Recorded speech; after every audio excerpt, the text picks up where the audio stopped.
Well, Gary, when you're drawn away from home against a League Two side, is it almost a free shot for you? Yeah, they say you have to treat it really because you're the underdogs, and generally underdogs get a free shot. I'm not sure we're that far underdogs at the minute with our form and their form, but we'll keep it that way for the time being because it suits our cause.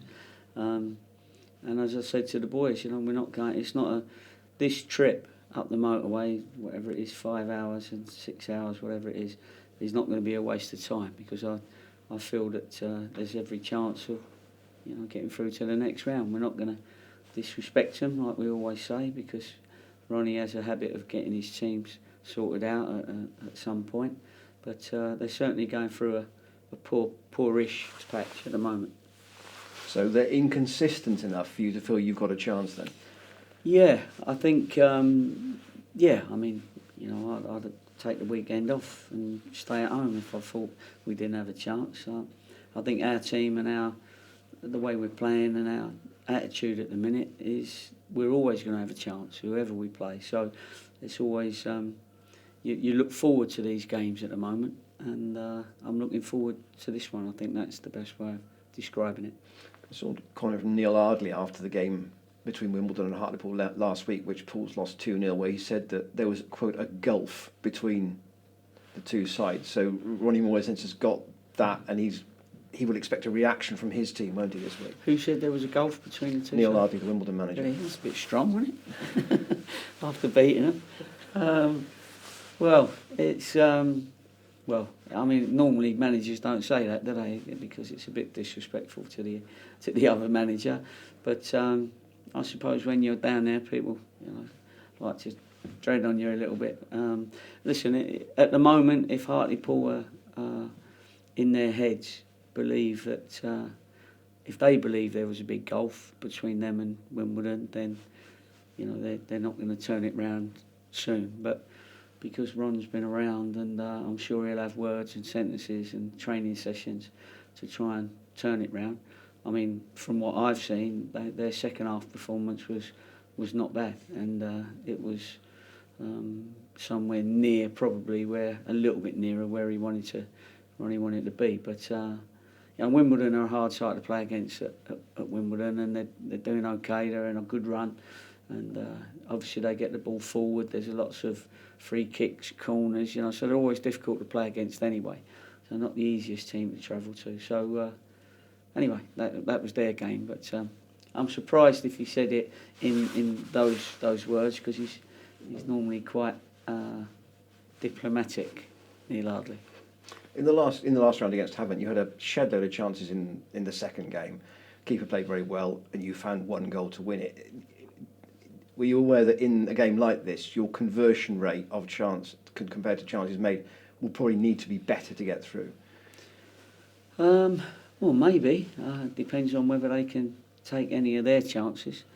And if one's enough, one's enough. As long as we defend well and we do well. But of course, you want more of your opportunities converted. Of course you do.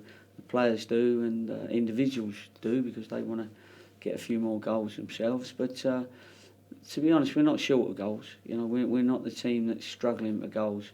All managers will tell you that as long as you're creating opportunities, every now and again you'll come up against a goalkeeper who's having a Royal Rovers day. Do you know what I mean? Nothing beats him, and he was that goalie on that day. Now we'll see if we get them opportunities again, whether Trevor Carson can do the same.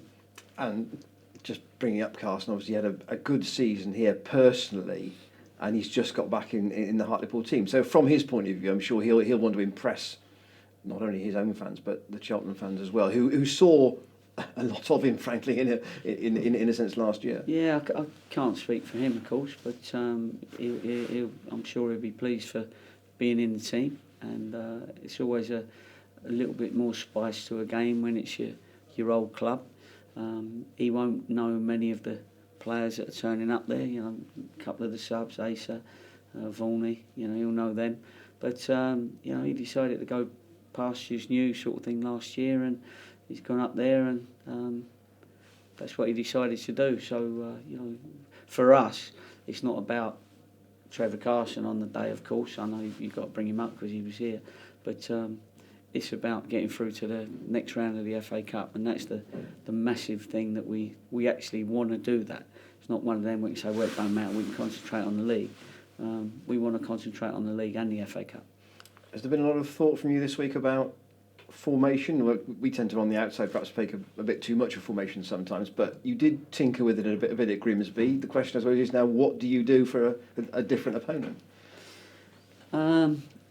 Well, you do what you need to do. If you've got a tinker, then you tinker, you little tinker. But if sometimes you don't need to, sometimes it's just, as I said to you on the day, livening some players up. So instead of doing 5 kilometres in the first half, I made them do 10 in the second half. You know what I mean? So that livens it up, and that looks like they're playing right back, right midfield, and right wing. If a centre forward puts in more effort, it looks like he's played midfield and up front and wide sometimes. So really, that's how you tinker it. You tinker with their minds, and yes, sometimes you have to change a particular shape to suit, but generally you have to.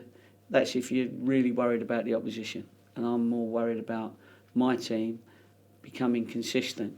So therefore, we keep to a pretty rigid pattern in our shape and our tactics.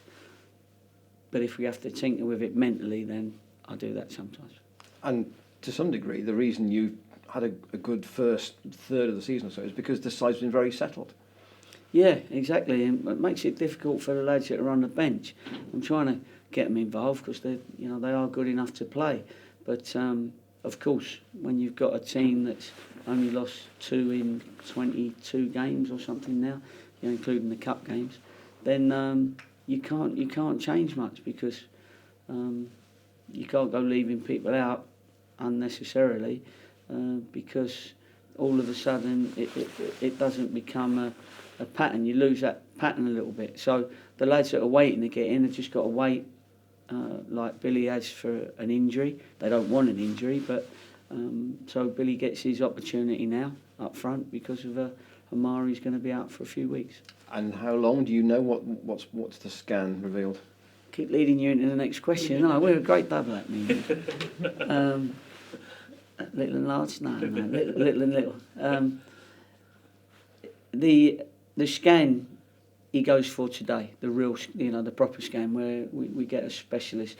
But they've had a look at it, and the good news will be if he doesn't need an op, and then you're just rehabilitating the ligaments around his ankle, and that will be 3 or 4 weeks. But if he does need an op and he needs something else to steady it, and then it's obviously a little bit longer. So, but we haven't had that information yet, so we're keeping our fingers crossed and our toes. Sure, it'll be a bit painful. Yeah. Overall, just thinking last year about the draw as a whole. Last year, Cheltenham played Dover in the Cup, and it was a league team in different form against a side from outside the league on a good run. That's a bit what this game is, isn't it? The boot's on the other foot for you this time. Yeah, it is. That's why you've got to go there with that feeling, like you said in your earlier question. Nothing to lose. If you get beat up there, people say, well, it was a second division club. But for me, it's a test of this team because you keep telling this team that if they get promoted, then they get that opportunity to prove themselves in the league. Well, here's a great early opportunity to prove themselves against a team that is a league team. There's obviously that little bit about us, the ones, certainly me and the staff that were here last year, where Hartlepool had that unbelievable run at the end of the season that sort of cost us, we cost ourselves the relegation and that, but they stayed up and this club went down, and at the moment I'm not sure which group or which club are the happiest. I think our supporters at this moment in time are probably happier than the Hartlepool supporters. Our players are pretty happy with what's going on, and certainly as a management team, we're pretty happy with what's going on. So we got to go there believing that we can come away and get ourselves in the next round. And just lastly, are you going to try and win it in one hit and not have to go through the rigmarole of a replay? Well, it'd be nice, but if we've got to make them travel down to us, then that will be a good result as well. It means that we're still in the draw, still in the cup. So no, I won't be asking the lads to stick a goal in the back of their net to stop us having a replay, or in the back of our own net to stop us having a replay. You know, it's you take the game as it comes, and we're going there to win the game. We're definitely not going there to park the bus, as they say. So, we're going there to finish it if we can. On the Amari situation, would there be a temptation to bring somebody in if Yeah, there's always a temptation to keep improving your squad. Really, I would do that anyway. But you get to the stage of the season in January where they're not always available. Certainly, if you're still in the cup, often people don't want to cut tie players at this late stage because a lot of them will still be in the cup. Certainly, league teams anyway. But also, the short-term loans finish on November the 27th, something like that. So you end up having to spend the whole of December really without being able to go and get an emergency loan, which is what it's for, an emergency. In which case, you could leave yourself short during a very important time. So clubs don't often want to let too many players out at this stage. But if we don't get anything, I believe that we got enough. I believe that we've got Billy that can play up there. I know Dates can play up there as well. Of course, if you lose somebody like Danny Wright, then you lose that little bit of presence up there, and then we would have to make sure that we bring someone in. But if someone comes in, they're going to want to play. You're not going to be able to say, come in and sit on my bench, because he'll end up saying, well, I might as well sit on the bench I'm sitting on already, sort of thing. So people can say, go out and get a loan, but everyone's looking for the Wayne Rooney on loan. Do you know what I mean? Maybe even not Wayne Rooney, although he scored Saturday. So he scored in the week. But so it's not as easy as just saying it. Yeah. But we have got our lists, we have got our people, and in an emergency, we should be okay. Yeah. Does that almost depend on how the news comes back from Amari today or Yeah, tomorrow? it does. It does really. Yeah. Regarding Danny, he's played every minute of every game. Yeah. How long can he keep going doing that for, do you think? Well, he looks older than he is, I think, but he's hopefully for the whole season, because he really has had a fantastic season. His effort that he's put in, because obviously I see him in training every day as well, and he puts that same effort in training. But the beauty is that we got him to a level of fitness that maybe if you asked him, I'm not sure he's been at before. And he's enjoying the work rate because he's fit. Obviously, over the last sort of few months, they've sorted out his diet and what he can and can't eat, that sort of stuff. I mean, he's a very fit lad anyway. And if you bump into him, it is like bumping into a brick wall, to be honest. And he's a strong lad. But he's nice with it, and he's a great personality. He's sort of like a quiet leader that leads by example, and everybody sort of respects him, and I certainly do. And at the end of the day, if the club goes into the league and he hasn't played in the league before, then he would handle that comfortably now. Does it amaze you that somebody like him and Kyle Storer haven't played league football before? Yeah, it does, because both of them have been super for me. And I don't know how I've missed them before, actually. But I think both of them have taken to the training. And, they say trust your training. And those two have given everything in their training, and that is showing in their play and their general attitude. They're both really good competitors as well. They and can police the dressing room along with Downsy and a couple of others. They, it's a comfortable group because they all want to get through and either get through the cup competitions or get through to the Football League. So those two are sort of the energy, or part of the energy that's getting us there.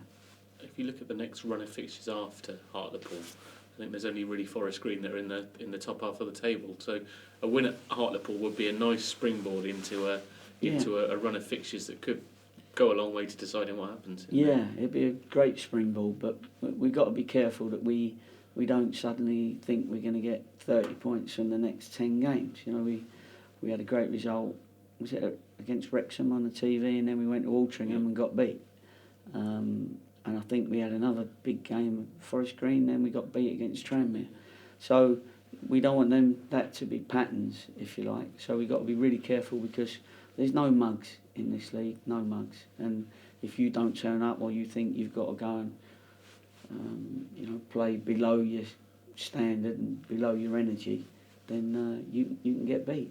And so we'll take, I'll say what everybody says, we'll take each game as it comes and try and pick up the 3 points and then adjust to it as we need to. But it's good that we've played a lot of the bigger teams, teams that are going to be there or thereabouts, and those mini leagues we're doing all right in. You know, every time we play the team like Woking, Bromley, Dover, they're always up there. Gateshead, Forest Green, Eastleigh, Wrexham. So, we've played some teams that at the time were in very, very good form. So we'll have to wait and see how we get on with the next group. Excellent. Cheers.